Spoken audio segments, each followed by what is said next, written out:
नमस्कार बच्चों, स्वागत है आपका त्रिवेणी मेमोरियल सीनियर सेकेंडरी स्कूल की हिंदी ऑनलाइन क्लास में। आज हम करेंगे आपकी पाठ्य पुस्तक वसंत भाग 1 से कक्षा 6 का पाठ 4, जिसका नाम है चांद से थोड़ी सी गप्पे। जो ये पाठ है ये आपकी एक कविता है और इनके कवि हैं शमशेर बहादुर सिंह जी। तो जैसे कि नाम से ही पता चल रहा है कि चांद से थोड़ी सी गप्पे, गप्पे मतलब जो हम बातें करते हैं, ठीक है। तो नाम से ही पता चल गया कि इसमें हम चांद से बातें करेंगे, चांद के बारे में बातें करेंगे, ठीक है। देखो इसमें देखिए, ये छोटी सी लड़की है और ये चांद से बातें कर रही है। तो इस पाठ में, इस कविता में शमशेर बहादुर सिंह जी ने एक छोटे से 10-11 साल की लड़की को चांद से बातें करते हुए दिखाया है। तो चलिए कविता शुरू करते हैं। देखिए सबसे पहले है, गोल है खूब मगर आप तिरछे नजर आते हैं जरा, आप पहने हुए हैं कुल आकाश तारों जड़। तो इसमें वो जो 10-11 साल की छोटी सी लड़की है वो चांद से बातें करते हुए कह रही है कि हे चंदा मामा, कि आप तो बिल्कुल गोल हैं, लेकिन जब आप आसमान में गोल होते हो तो हमें आप तिरछे क्यों नजर आते हो? हमें आप गोल नहीं दिखाई देते हो, हमें आप थोड़े से तिरछे और थोड़े से टेढ़े नजर आते हो। आप पहने हुए हैं कुल आकाश। आगे वो चांद से क्या कह रही है कि जो ये पूरा आकाश है ये आपने, ऐसे लग रहा है कि जैसे आपने इस आकाश को कपड़ों के रूप में पहना हुआ है। तारों जड़ा मतलब कि इस आकाश में जो तारे चमक रहे हैं वो ऐसे लग रहे हैं कि जैसे आपकी पोशाक में सितारे चमक रहे हैं। सिर्फ मुंह खोले हुए हैं अपना गोरा चिट्टा गोल मटोल। क्या लग रहा है कि आपने आकाश को इस तरह से अपने कपड़ों के रूप में पहना हुआ है, तो उसमें आपका पूरा शरीर तो ढक गया है, लेकिन क्या दिखाई दे रहा है? सिर्फ आपका मुंह, आपका चेहरा, आपका गोल मटोल चेहरा दिखाई दे रहा है। अपनी पोशाक को फैलाए हुए चारों सिमत, आपने अपनी जो पोशाक है, ये आकाश के रूप में जो अपने वस्त्र पहने हुए हैं, अपनी तारों से जुड़ी हुई ये जो पोशाक है, आप ऐसा लग रहा है कि जैसे आपने चारों दिशाओं में इसको फैला रखा है। आप कुछ तिरछे नजर आते हैं, जाने कैसे? गोल हो लेकिन आप हमें हमेशा तिरछे नजर आते हैं।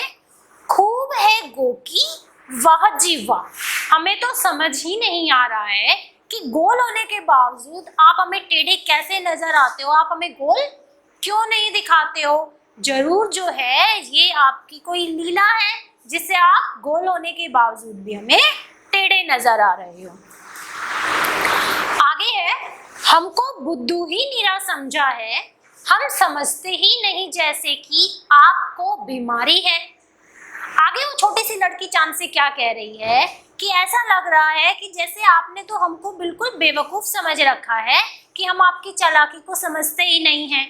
हमें पता है हम बुद्धू नहीं हैं, आप हमें बेवकूफ समझ रहे हो, लेकिन हम बेवकूफ नहीं हैं। मुझे पता है कि आपको जो है ये टेढ़े नजर आने की या आपके जो घटने बढ़ने की आपको एक बीमारी है। आप घटते हैं तो घटते ही चले जाते हैं और बढ़ते हैं तो बस यानी कि बढ़ते ही चले जाते हैं। आपको ये बीमारी है कि जब आप घटने लगते हो तो आप रुकते ही नहीं हो, घटते ही चले जाते हो बिल्कुल। और जब आप बढ़ना शुरू करते हो तो क्या, जब तक आप पूरे गोल नहीं हो जाते हो तब तक आप बढ़ते ही चले जा रहे हो, रुकते ही नहीं हो। दम नहीं लेते हैं जब तक कि बिल्कुल ही गोल ना हो जाए। आप बढ़ना, जब आप बढ़ते हो तो आप बढ़ना बंद ही नहीं करते हो, तब तक आप दम नहीं लेते हो, तब तक आप रुकते नहीं हो जब तक कि आप पूरे गोल नहीं हो जाते हो। यह मर्ज आपका अच्छा ही नहीं होने में आता है। यह मर्ज होता है बीमारी। तो आगे वो लड़की क्या कह रही है चांद से कि जो ये आपकी बीमारी है, कौन सी बीमारी? घटने की और बढ़ने की। घटने और बढ़ने की जो ये बीमारी है वो छोटी सी लड़की जो है चांद के बारे में इतना नहीं उसे पता है, उसे तो क्या लगता है कि चांद को घटने और बढ़ने की बीमारी है। ठीक है, तो वो लड़की कह रही है कि जो आपको घटने और बढ़ने की ये जो बीमारी है, ये आपकी ऐसी बीमारी है कि पता नहीं कब ठीक होगी, क्यों आपकी ये बीमारी ठीक होने में नहीं आ रही है। ठीक है, तो यहाँ पर ये कविता आपकी खत्म होती है।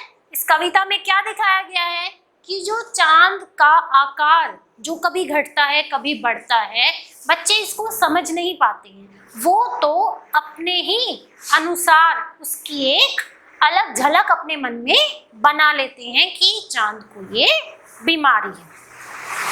चलिए अब आगे इसके शब्दार्थ करते हैं।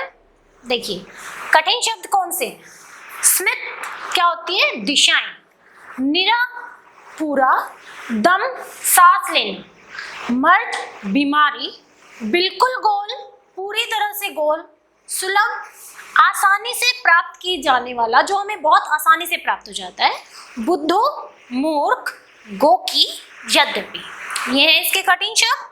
चलिए अब करते हैं हम इसके प्रश्न उत्तर। सबसे पहले कविता से में सबसे पहला प्रश्न है कि कविता में आप पहने हुए हैं कुल आकाश, ये कहकर लड़की क्या कहना चाहती है?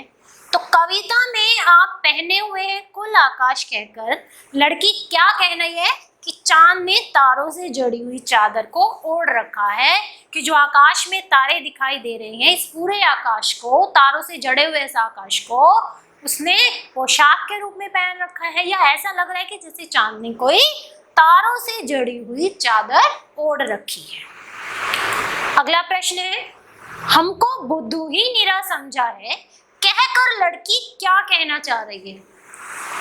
हमको बुद्धू ही निरा समझा है, ये कहकर लड़की कह रही है, कहना चाहती है कि उसे पता है कि चांद को कोई बीमारी है जो ठीक होने का नाम ही नहीं ले रही है। मतलब लड़की जो है चांद के घटने बढ़ने को बीमारी का नाम दे रही है, और ऐसी बीमारी जो ठीक ही नहीं हो रही है। इस बीमारी के कारण कभी वे घटते जाते हैं तो कभी बढ़ते जाते हैं, और इतने बढ़ते हैं कि पूरे गोल हो जाते हैं। तो इस तरह से लड़की कह रही है कि चांद भले ही उसे बेवकूफ समझता है, लेकिन उसे पता है कि उसे चांद को घटने बढ़ने की एक बीमारी है जो कभी ठीक ही नहीं होती है। आखिरी प्रश्न, आशय बताओ, यह मर्ज आपका अच्छा ही नहीं होने में आता है। यह मर्ज मतलब कौन सा मर्ज? बीमारी कौन सी? घटने बढ़ने की। तो कवि प्रस्तुत पंक्ति के द्वारा क्या कह रहे हैं? वो कहना चाहते हैं कि उसे पता है कि चांद को कोई बीमारी है जो ठीक होने का नाम ही नहीं ले रही है, और इस बीमारी के कारण कभी वे घटते जाते हैं तो कभी वे बढ़ते बढ़ते पूरे गोल हो जाते हैं। तो वो कह रहे हैं कि जो ये मर्ज है, घटने बढ़ने की जो चांद को बीमारी है, ये अच्छी ही नहीं हो रही है, क्योंकि चांद तो हमेशा घटता बढ़ता रह रहा है, इतने सालों से हम भी देखते आ रहे हैं। तो बच्चों को तो ऐसा ही लगता है ना कि उसको ये बीमारी है और वो ठीक ही नहीं हो रही है। तो यहाँ पर आपका ये पूरा पाठ खत्म होता है। आशा करती हूँ आपको ये पाठ समझ आ गया होगा। धन्यवाद।